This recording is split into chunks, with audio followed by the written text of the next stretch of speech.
Hari ini, kami sangat gembira kerana ada tetamu istimewa dari anak Muslim datang ke sekolah kami.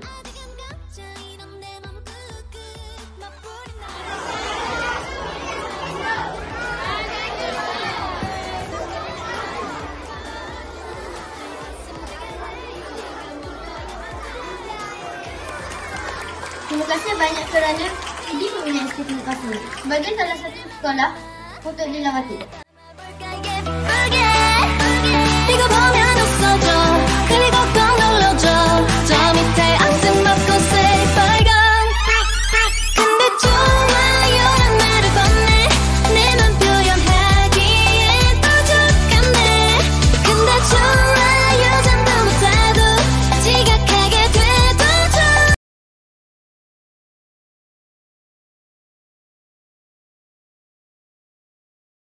Boleh Encik ceritakan sedikit tentang misi dan matlamat anak Muslim kepada murid-murid di sekolah kami? Bagi menjawab persoalan daripada soalan yang pertama tadi adalah apakah misi dan visi anak Muslim ni?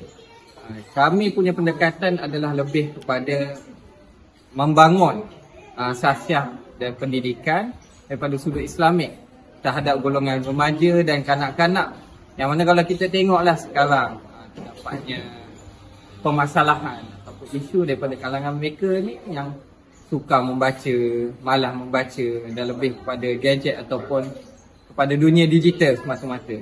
Jadi pendekatan misi kami dalam realisasikan tujuan tu adalah kami bukan sahaja melalui buku-buku. Kalau cikgu nak tahu apa nama ni, Anak Muslim 360 adalah satu platform digital yang mana kami memperkenalkan buku-buku kepada para pelajar ni ataupun murid-murid untuk mengakses secara percuma e-book yang diberikan.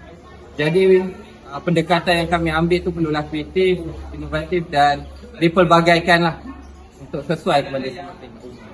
Apakah aktiviti menarik yang anak Muslim jalankan untuk bantu murid-murid jadi lebih rajin membaca dan berakhlak baik?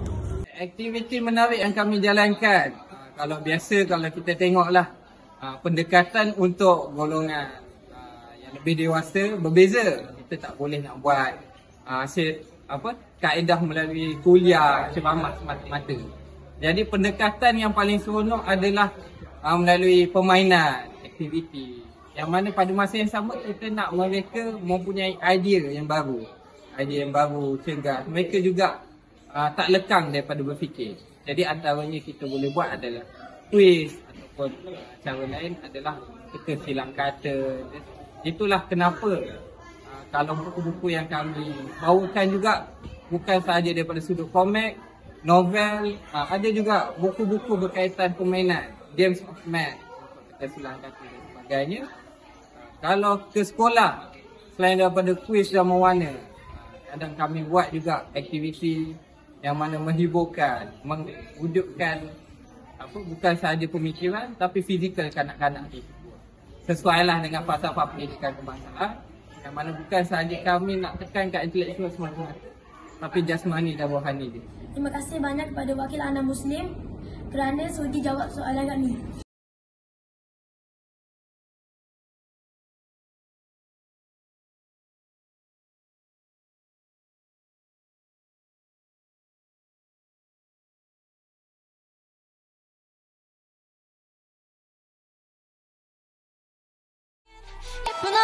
너무나도 많고 많아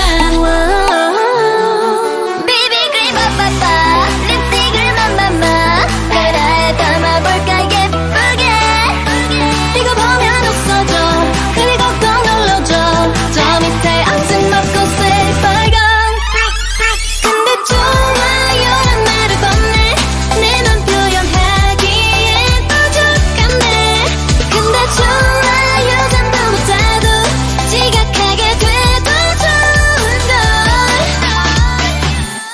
그저 바라보고 있지 아무 말도 할 수 없지 조금만 더 다가와요